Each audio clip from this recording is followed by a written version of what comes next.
All right, you guys, if you're watching this video, it's because you want to hear about someone that has beat their disease.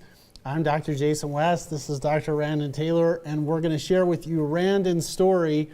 And there's so many neat things that you get to hear, both on the patient side, on the healthcare side, on the medical education side, the journey. Like, it's awesome. You're going to be motivated. You're going to be inspired. And I'm delighted to share that with you. So a couple of house cleaning activities that I'm really excited to go over with you. Number one, we were off last week because we decided to go do a humanitarian mission in Baja, Mexico, San Felipe Orphanage, delivering some things to orphans and to widows in the area. And then we went on a 991 dirt bike ride. We're able to pull it off. And yes, there were some injuries, but we're so excited to be able to be back, to be present. And we always talk about stress and stress management.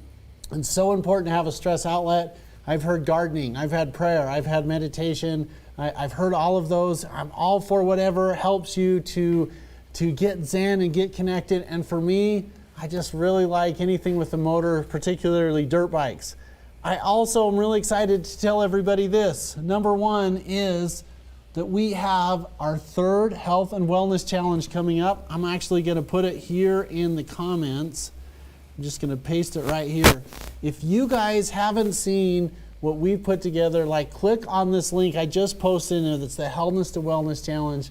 We had a really good one in December. We had a even better one that we had in February. And March, we're going to run it back. And we've got new information, new breakthroughs. We have a phenomenal health and wellness program that we put together, a mind-body healing component. Like, it is absolutely fantastic. So you're going to want to sign up for that link. It's totally free. I just put it in the comments right here. And without further ado, again, if you're joining the Dr. Jason West Live at 5 program, it's how to beat your chronic disease. Not only is it me just saying it, but I'm excited to introduce Randon to our audience and to everybody that's watching, because Randon, it hasn't exactly been an easy journey, has it? No, it hasn't. It's been rough. Okay, so he's been up and down on the roller coaster, and what's special to me is Randon's almost done with his medical school education. He just needed some clinic time. He asked if he could come and spend some time with me. He started off as a patient, and then he said something like, I'll never forget. He's like, hey, you motivated me to be a doctor, and 6 years later, here he is. So, Randon, let's tell everybody, first of all, let's say, tell them you can beat your disease, you can make it. Yeah, you can. So we started our relationship about 6 years ago in a doctor-patient relationship. But tell me about how you were feeling and what brought you to the office 6 years ago. Well, 6 years ago, I was working security at the Glen Caney Dam in Arizona, and I just had so much pain from head to toe. My memory was shot. I couldn't concentrate. Just pain every day, 24/7, never let up. And it got so bad that I remembered one day I was in a guard shack and I had a book and I was reading. And I got up to go do something. I came back and I couldn't remember what I read.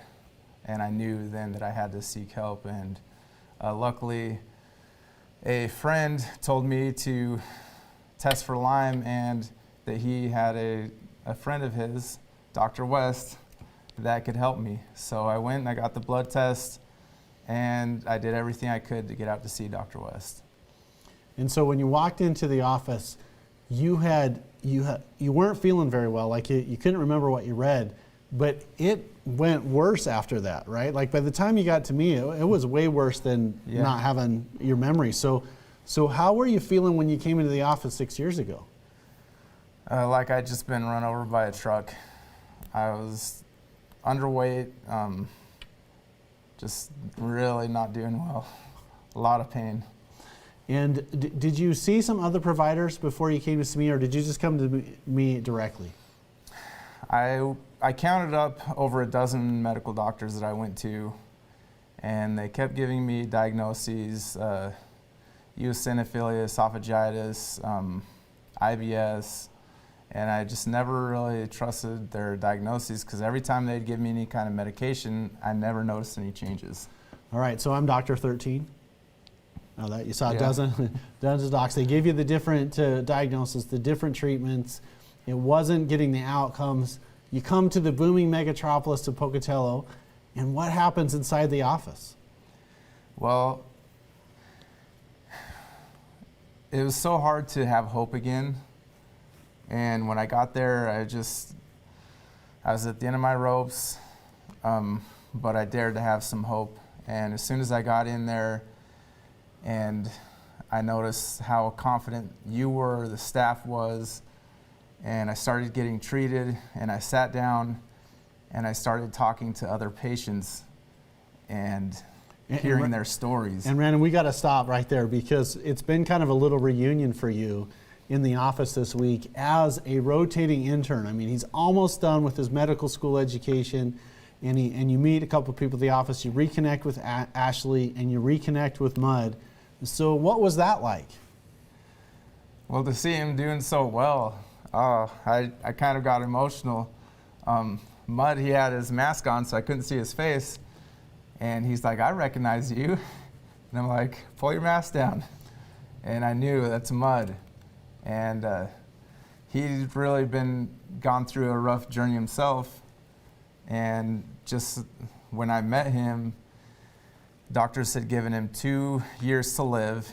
He went in to see Dr. J, and I saw him 2 years later with stage 4 liver disease, and he was like happy, full of energy, loving life, and he was still alive. Right, so you saw Mud today. We actually did a reevaluation. Now we've had Mud on our program, and they said, you're gonna die. They told him in 2011, you have 2 years to live. And that was in April of 2011. He came into the office in May of 2013 saying, look, I'm a dead man walking. And you got to see his lab and visit with him today. And so what did he look like? Well, he was smiling, but the most impressive to me as a medical professional, I saw his blood, and I was like, that's the best blood I've seen all day. So we did a medical microscope evaluation, and here's the other thing that happened is his liver tests and his kidney tests were normal. So stage 4 liver disease. His doctor that told him he only had 2 years to go is retired. There's a new doctor in place that's saying, I can't believe this. This never happens. And I said, well, Mud, this is what you do when you use the proteomorphogen therapy, which is the way to help rebuild the organs and tissues, and when we start putting good stuff in your system. And here it is 8 years later, and it's the healthiest he's been in over 20 years. So you also get to meet with Ashley. So if you guys haven't heard of Ashley's story, Ashley was on Story Trek. She was having 50, 60 seizures every day. She was on a TV program talking about the clinic and how we've been able to get her mojo and her life back. So she was in the office 6 years ago. And so Randon, what was the connection with Ashley like? That was another one that was pretty emotional. She walked in, and I leaned over to Mud because I was talking to him, and I said, that's Ashley, right? Because my memory at the time was so bad, I just wanted to make sure. And then I waved to her, I said, hey, Ashley, and she knew who I was. She was surprised that I remembered parts of her story, how her daughter would put couch pillows around her when she'd have seizures, and so many details that I remembered. And to see her doing so well is awesome. All right, so you got to experience the clinic from a patient side, and then we're going to talk a little bit later about the doctor side, but I want you to tell everybody, like, your journey 6 years ago. You came to the office. I think you were with us, was it 6 or 8 weeks initially? 8 weeks. And literally, like, I saw him and I thought, please God, don't let him die in my office. Like, I do not want him to do that. And again, so many people, they're out of hope and they're out of time and they're out of options. And what Randon will experience as frequently happens, he was just really cautious. I mean, he wasn't belligerent by any means, but seeing 12 medical doctors before he came to the office, what happens is patients put up a wall. They want to protect themselves. And so it's not that they don't want to jump in with both feet, they just don't want to be let down again. And so we sense that. We put a program together, and Randon's with us for a time period. And tell everybody, like, what were the treatments, the experience in the office from a patient side? Well, I got IVs every day, and And the IVs were what? What was in them? Vitamin C was the big one, but I also would get the ozone, and I remember the mineral bag. Right. And so high dose vitamin C therapy, then the major autohemotherapy, the ozone treatments, and then because we were just hammering with so much vitamin C has a mild chelator, so it has a tendency to, really high doses is to bind up with minerals, and so afterwards we were giving him mineral bags to replace the minerals. And after your time at the office, what happens from the first of the treatment to the 8 weeks after?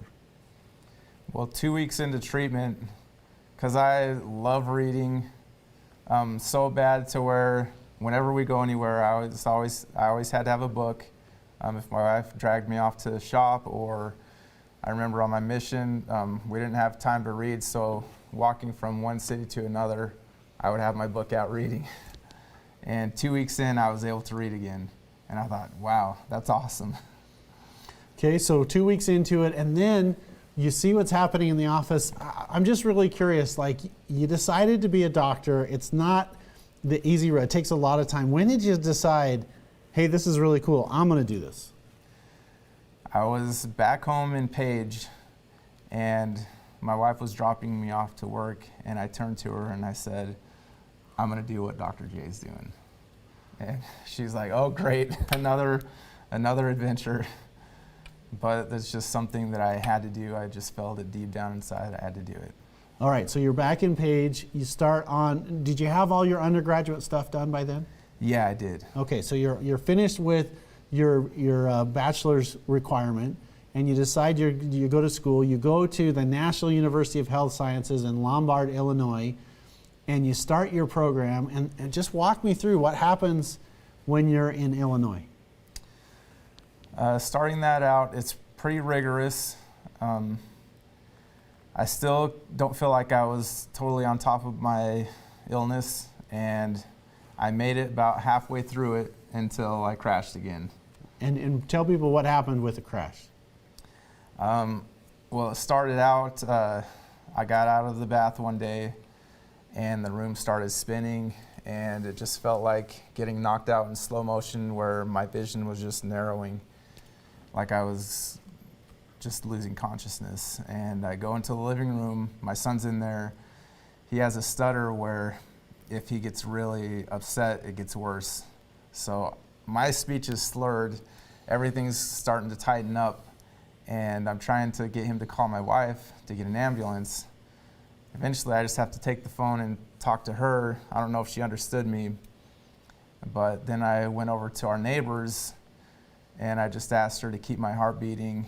And by that time, my hands were curling up, my legs were curling up, my speech was really slurred, and I just kept losing consciousness, and she would tell me to look into her eyes. And by that time, my wife had followed the ambulance in. Just by luck, she got behind them, so every red light, she just followed the ambulance. And she was there, and when they got to me, they just kept asking me, what drugs are you on? The next door neighbor, she said he has Lyme disease. And as soon as she said that, I'm like, oh great, they're gonna treat me like I'm crazy, and this isn't gonna go well. And they kind of did. Yeah, so you go to the ER room in the Chicago metropolitan area. You're in school, you're surrounded by doctors. You're like, hey, I know what's going on. I'm in the middle of a flare-up. And I'm really curious, what was the medical perspective, or what was the medical feedback from you in this middle of this flare-up? Like, what are they saying is going on? This first time that I went to the ER? Yes. They just figured that I was on drugs and that I'm just going crazy. They didn't listen to anything I said. And the whole night I thought I was gonna die. I kept asking them if I was gonna die. I wasn't really in my right mind. And it was kind of disheartening because they just looked at me like they couldn't help me, and so I did something wrong. So Randon, I'm on the other side of this, and I have a patient come into the office that's really sick, and they told me at one time, hey, I did this treatment in Mexico or California or New York or Florida, and it really helped me. Like on my side, I would be like, okay, well, let's figure this out and let's do the treatment. So you tell them, I've got these vitamin C treatments from Idaho. Like, weren't we talking about how trying to get those for you in Illinois? Yeah. And they literally were like, it's too complicated. Am I remembering it right? Yeah, you gave them everything. I was like, here's the protocol. Like, just do this. And this is the frustration that I experience with so many times. I have it happen with a doctor in Louisiana. I've had another doctor in Tennessee. I've had one in California, and they call up and they're like, hey, your patient's here. They did remarkable. What should I do? And kind of in a little bit of a sarcastic way, I always say, well, you got to treat the patient. You got to figure out what, like, just treat them. And they always want to know a recipe. They want to say it's 50 grams of vitamin C, and it's 6 cc's of calcium gluconate, and it's 3 cc's of 40 milliequivalents of potassium. I mean, it's like baking a cake. And I'm like, you can't bake a cake. You have to just treat the patient. But I'm sending the protocol to Randon, and not only do you have your medical team there, you have some, integrative and functional medicine docs doing. And what was the holdup in doing that protocol? Because we sent it to you, but they just didn't give it. Like, what happened? At this point, I was in the hospital. Okay. And they just looked at us like we were crazy. And my wife was so upset because they wouldn't let me leave because they wanted to rush me out of the hospital back west to get treated. And when she told them that you were a chiropractor and a naturopath, they said, that's not a real doctor. Yeah, kiss of death, and right? she was so mad, she said that he is a better doctor than you will ever be. Right on, Mrs. Taylor. So anyway, that being said, that was the medical. How long were you in the hospital during the flare-up? Exactly 10 days. Okay, so in the middle of this 10 days, and they're saying that you're crazy and that you're either withdrawing from drugs or you're on drugs or something like that. They're testing you for drugs, and obviously nothing's coming up. Nothing came up. So then what do they say? Like, if their hypothesis of you have drugs and you don't have it, then what's the next thing they do? Well, at that point, every day I was decaying more and more, and I would shuffle around like I was an 80-year-old man. I could barely move, and I would still have those episodes where I'd start curling up, and when I would, they would give me a shot of a muscle relaxer, but they would tell me to quit faking it. And by the end of that, yeah, because everybody wants to go to the hospital for 10 days. Like, yeah. Totally. Like, I get it. Like, hey, I want to go, like, do something out on my side of my normal life, so I'll go hang out in the hospital for 10 days. So anyway, they tell you to stop faking it, and then what happens? I kept getting worse, and by the end of those 10 days, they just kept saying, like, there's nothing more we can do, we don't understand, our treatments aren't helping him. And it was really strange. My dad was trying to get me out. He even threatened to sue him.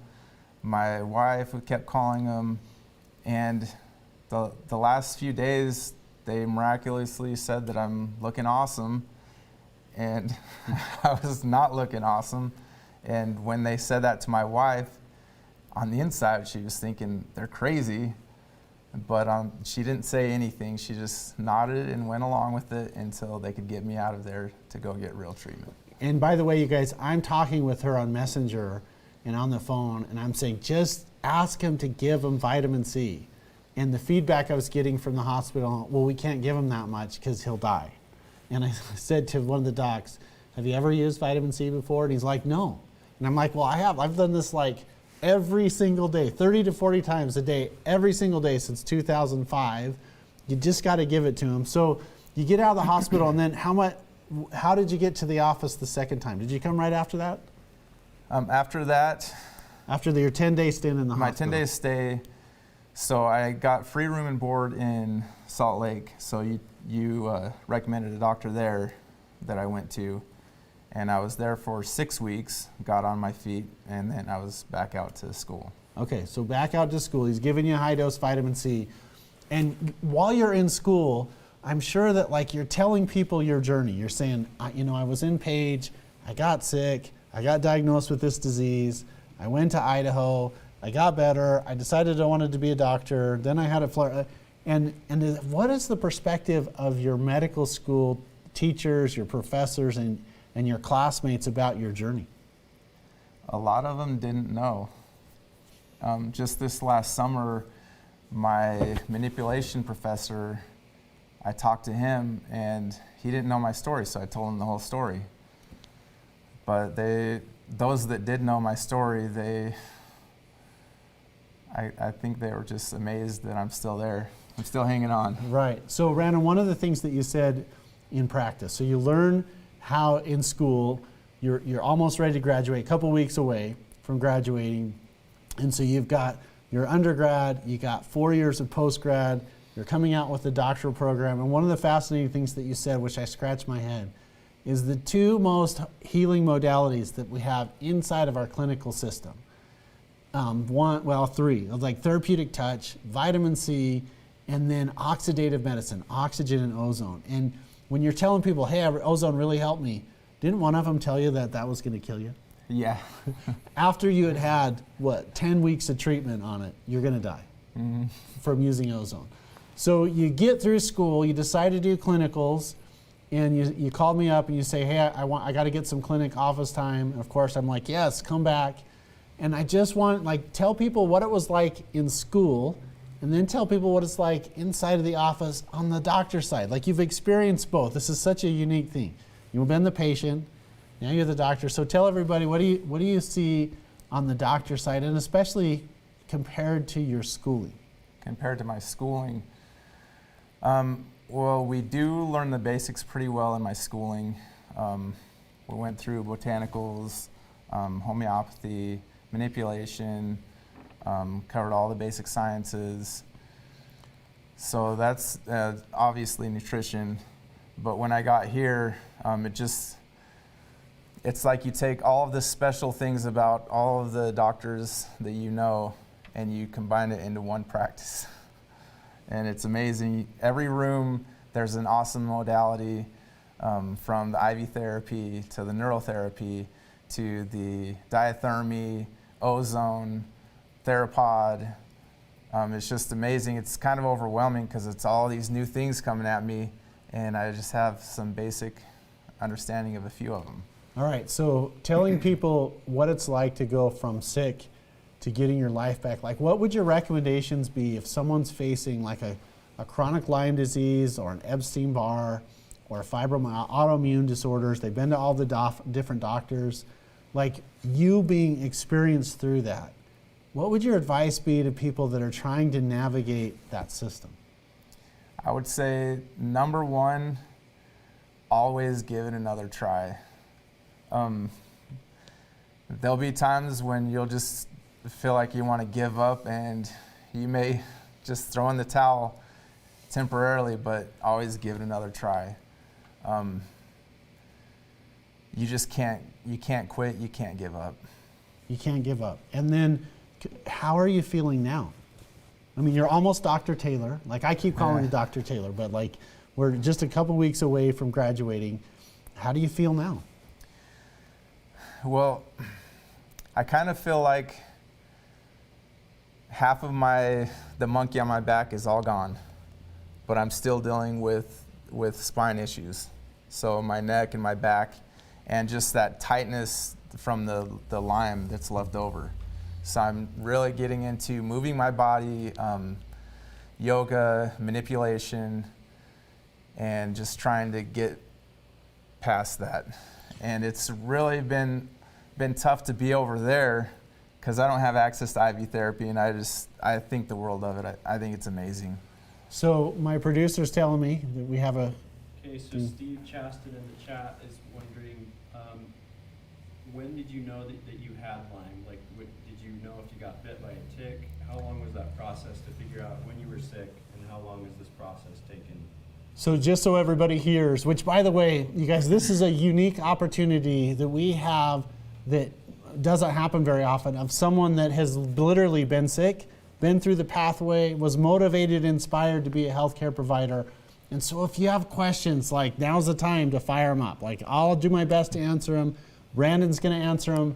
One of our Thrivers Club, Steve Chastain, said, hey, Brandon, how did you know you were sick? Did you have a Lyme exposure? When were you first when did you first have symptoms? And when were you first diagnosed with Lyme?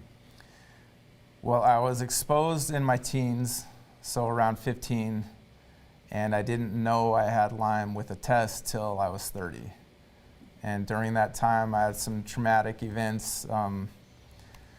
One was losing money. I was trading currencies online, and the amount of time I spent on there, and all of the stress, like my health just took a dive. And that was the first time that I really knew I was in trouble.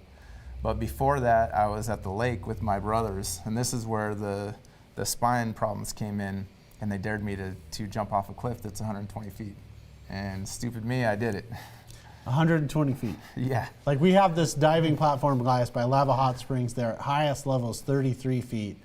And like that takes a lot of courage to jump off 33. And so you're telling me you were 4 times higher than that. They pulled me out of the water, like I was just face down in the water. So did you have compression fractures and stuff like that? I've had colleagues say that I probably did if I would have had an x-ray, but not that I know of. All right. Do your brothers like you? Like I have to ask. I think so. Okay. Maybe not that day. All right. Maybe not that they didn't like you. So you're in a alternative medicine, integrative functional medicine university, which I think should be like the very bastion, like the center of IV therapy and stuff like that. But it's not something that offered in your school. I'm kind of curious, like, one, how did you feel about that? And two, like, how come they don't do that? Well, for one, they're not licensed there. And two, I don't know why they don't just get someone who is licensed just to be overseeing the IV therapy so we can learn that modality, because it's amazing and I wish it was there. Yeah, and Brandon, out of all the treatments, like, that was the one that turned the corner. Yeah.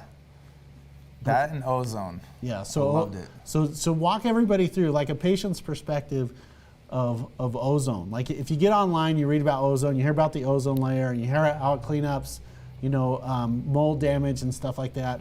What I tell people about ozone, like a little bit is so good for you, a lot is so bad for you. So it's all about the dosage. Yes, if it's too high, it'll kill you, but guess what? So will oxygen, and so will water, and so will carrots. If you ate too many carrots, you can get a beta-carotene overdose, and it'll be really hard on you.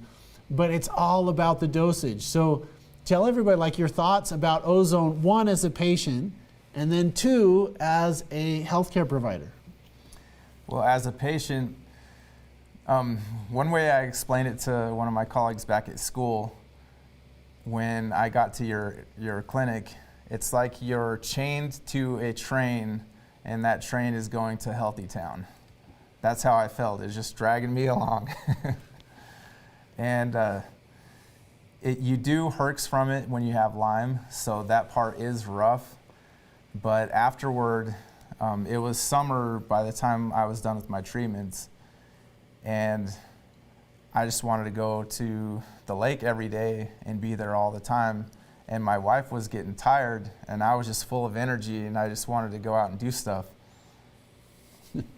What about your observations as a healthcare provider? Like, you don't learn about oxidative medicine, of oxygen, and you don't learn energy medicine, and you don't learn ozone therapy in medicine. So you have 4 years of kind of a conventional education. And what's the perspective of ozone inside of your scholastic setting? A lot of the professors don't really know about it. It's so frustrating, you guys. So many people don't know about it. And a lot of providers, they get out of school and they're like, I have my degree and my learning's over. And they don't they're not open-minded to anything. I didn't learn about ozone in school. I learned about it from a colleague that said that he went and got ozone injections in his sacral ala, which is the flat spot where your spine comes down. And I was looking at him going, what? And he's like, it was life-changing. And then I went to Dr. Schallenberger's class and I got certified, and it was life-changing from the provider side. But so many people in medical education, they don't even know about it. Like it's a tragedy. Like one of my missions in life, I just want a school somewhere to be like open-minded into seeing like it's not just me saying it. Like it's thousands of outcomes and stories just like Randon's. So you get out, you're getting ready to finish school, you start doing the clinical. We've had 5 days in the office. Tell me some of your takeaways of what you've seen in the office since you've been here as almost a doctor, an intern? A lot of information has been thrown at me, and I'm so excited to just dig in and to learn. I've got your manual, the standard process. I've been digging into that, and the neural therapy I think is amazing. There's so many ways that can help with pain, and for me, pain has kind of been one of the biggest hurdles. So when you talk about neural therapy, like we talk about it almost every show, neural therapy is well, I'm not even going to say it. Like, why don't you tell them what neural therapy is? Well, you inject the nerves with procaine, and it basically, as far as I understand it, it repolarizes it, so resets it. It resets it. It's like turning your computer off and turning it on. And what I'm excited for you to see is when you combine manipulative therapy, like adjustments and nutritional therapy and hormone balance therapy and IV therapy and ozone therapy and neural therapy, like you just create a phenomenal environment. And that's why you were saying it's all of these things all together. Anything that we learn that will help people, we like to incorporate it. And I mean, I'm out of space. Like I would totally add more stuff to help people if I had room. And it's just a never-ending quest to help people. So my producer's telling me we have another question. Rochelle Hoskins, does IV vitamin C help with autoimmune flares? So Rochelle, thanks for asking the question. I'm going to answer it from the doctor's perspective. Then I'm going to have Randon answer as a doctor and as a patient. But vitamin C is so misunderstood in the rheumatology and autoimmune world. And here's what happens is so many times people think like autoimmune, like it's almost like a religion. Like I believe in autoimmune or I don't believe in autoimmune. And I don't think that autoimmune from the most common standpoint, it doesn't exist. Like one day your body doesn't decide to attack your nerves or attack your thyroid. It gets tricked into having an inflammatory response around the nerve or around the thyroid or around the muscles. It's an inappropriate or misappropriation of immune system cells. And so there's definitely something going on there. There's an inflammatory process, there's a pain component, there's an organ dysfunction. But when you fix the immune system, what happens is people get better. So my number one goal for people that come in the office when they have an autoimmune disorder, I mean, here's the secret sauce. I tell them, you need 1 million milligrams of vitamin C. That's where we need to start. And people will say, oh my gosh, there's no way you can't give 1 million milligrams in one treatment. I don't want to misstate that. But I like to give 100,000 milligrams per treatment for 10 treatments, getting to 1 million milligrams. And so Rochelle, your question about that, I see another question over here that you have, is it help with most autoimmune diseases? Like it's the missing link. Like it donates electrons to your body. It helps your natural killer cells and your thymus cells, that's the gland I always talk about right here, differentiate so that understand the difference between normal tissue and infected tissue. And when you give vitamin C to the body, it gives it energy. And I've been in practice now 21 years, and what I've seen is I never see exacerbations and flare-ups of autoimmune disorders with vitamin C. The other part of your question, then I'm going to turn it over to Randon, of what to do if you can't get IV vitamin C. The next thing you do, you eat healthy and alive foods. Obviously oranges, potatoes have a ton of vitamin C in it, avocados, limes. You put all of that vitamin C into the system through your knife and fork. And then in my opinion, the best way to get vitamin C into the body is to use liposomal vitamin C. And while Randon's talking, I'm going to show you, Rochelle, exactly how to get it, the best source of how to get vitamin C in just a second. Randon, what would you say to Rochelle about vitamin C and autoimmune disorders? Because you're kind of in that category with the chronic Lyme case. Yeah, I would say most definitely it will help. And something that I've kind of been mulling over since I got to school is when you start learning about autoimmune disease, you keep hearing the word idiopathic. And what does that mean? Tell them what it means. It means that we don't know. We don't know the pathology. And with a dozen doctors that I went to before Dr. J, none of them diagnosed me with Lyme disease. And I wonder how many of these autoimmune diseases really are infections that doctors aren't catching. So, Rochelle, my response to that is I think it's so important to rule out a chronic viral infection and Lyme disease out of your system. Like if you've been diagnosed with Hashimoto's, I think it's really important to understand, do I have a chronic viral infection that is set up in the thyroid and my body's trying to get rid of the infection and it's making these antibodies go up? Or if it's in your muscular system, is it mixed connective tissue disease? Is it polymyalgia rheumatica? Or is it an infection? And if you get the immune system to work, I mean, most of the time people think immune system is just for infection.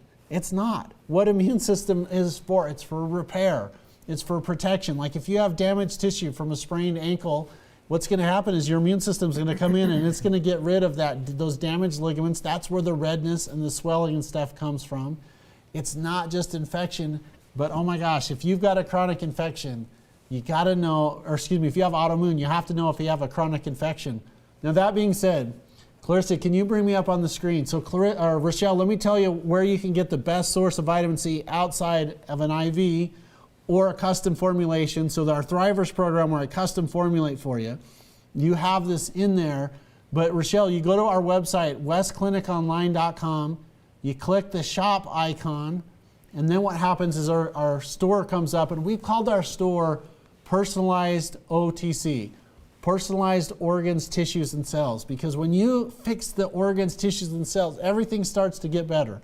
So Rochelle, you come right down here, you go into right between us into the patient-only supplements. You'll have a little box that comes up, and I did this yesterday in our live cast, but there's a password you have to put in called West Clinic, all one word, and you come in and you can do a search, and I like what's called Liposomal Vitamin C. It's in a product called Deep C. Here it is. We actually have a $20 off program. Here it is right here. It's a Deep C. It's a liposomal C, vitamin C, connected with fat. And by the way, Rochelle, all I care is about you get it somewhere. Like if this is a good source, great. You want to get it here?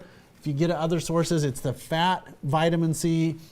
We have the oils in the fats protect the vitamin C, and it goes through your GI system. And it's really close to getting an IV vitamin C. It's fantastic. Now, coming back, there's a couple other questions. Kim Marat says, I have Lyme muscle and soft tissue pain and atrophy from a past live infection. My spine crackles and gets rigid constantly. So Randon, this seems like a perfect question for you. What would you advise Kim Marat to do? Yoga. But don't do what I did, because I went out straight out and did power yoga. Mm-hmm. And that was really tough. What I would suggest is that you search yoga stretch.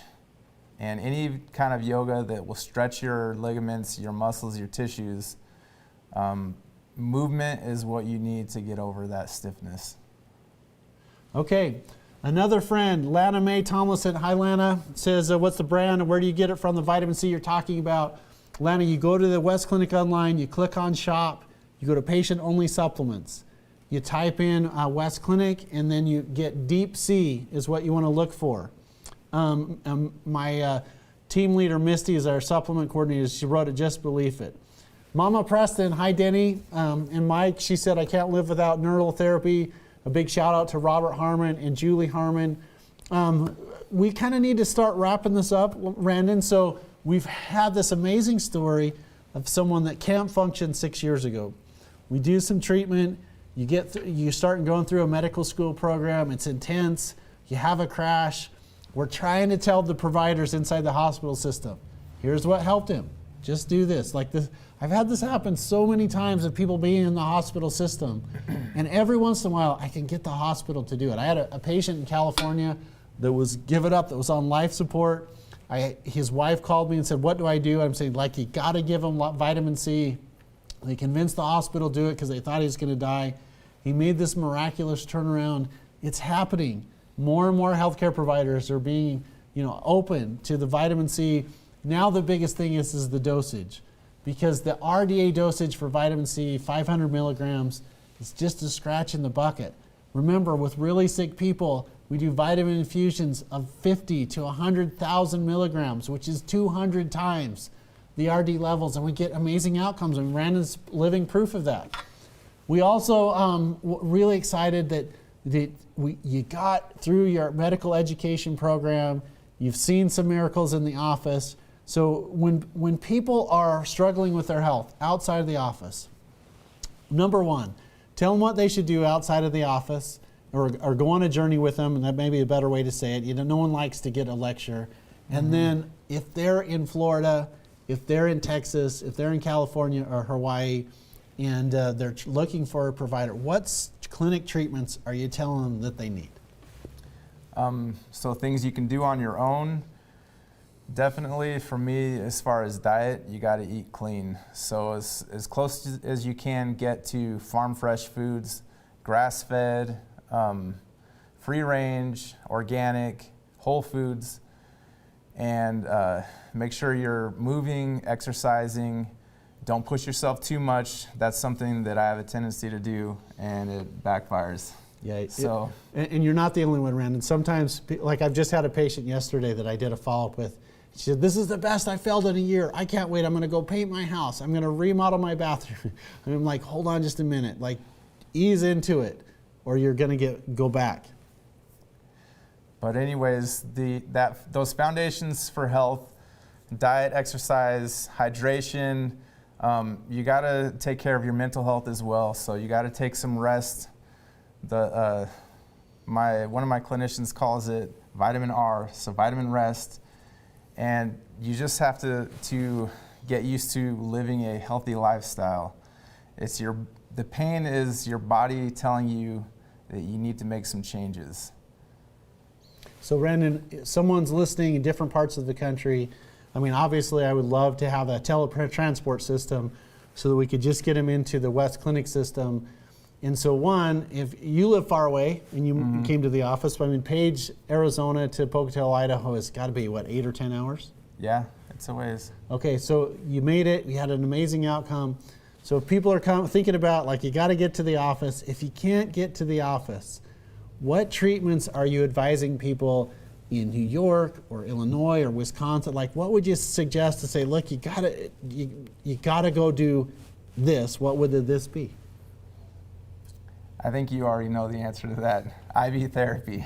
So IV therapy, which is basically skipping the stomach. It's vitamin C, it's magnesium, potassium, B5, B6, selenium, it's zinc.